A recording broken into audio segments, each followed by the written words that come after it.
Good morning, Ron. Good morning, everyone. It's Friday, August 14th. Here's what's happening. Luigi Mangione is expected to agree to a plea deal on his federal charges in the killing of United Healthcare CEO Brian Thompson. That's according to multiple reports. Mangione faces stalking charges resulting in the death of Thompson. When asked about the possible plea deal on Wednesday, top Manhattan federal prosecutor Jamie McDonald would only say a court conference is scheduled for Friday. A sailor reportedly went overboard earlier this month off the USS Abraham Lincoln amid reports of worsening mental health for crew members on the ship during an extended deployment for the Iran war. News Nation's Elizabeth Vargas has more. American sailors with the USS Abraham Lincoln aren't just facing missile and drone threats from Iran. They're dealing with a severe emergency right on their own ship.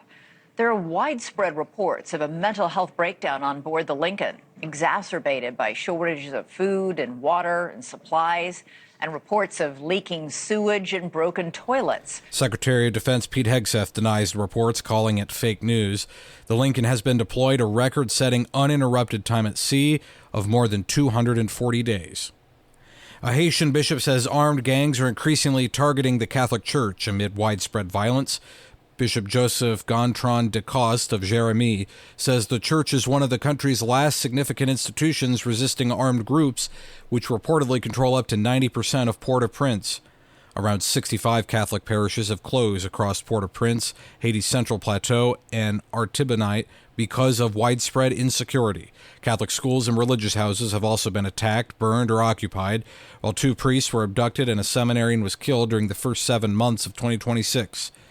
Bishop DeCoste says the church continues providing pastoral and practical assistance to thousands of people displaced by the violence. A federal judge has dismissed a lawsuit against Harvard University filed by the Trump administration. The administration accused the school of turning a blind eye to anti-Semitism. U.S. District Judge Richard Stearns ruled the alleged incidents were too isolated to show an ongoing violation. Justice Department had argued that Harvard created a hostile and educational environment during protests tied to the Israel-Hamas war and failed to adequately protect students.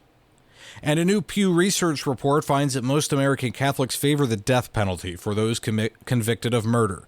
65% favor the death penalty. That's 6 points higher than in 2021. Republican and independent respondents to the survey tend to favor the death penalty more than their Democratic peers. Since assuming the papacy in 2025, Pope Leo XIV has repeatedly spoken out against the death penalty, echoing the words of his predecessor, Pope Francis, who amended the catechism to say the death penalty is inadmissible because it attacks the dignity of the person. I'm Matthew Handley, and Ron Finn. That is the news this morning.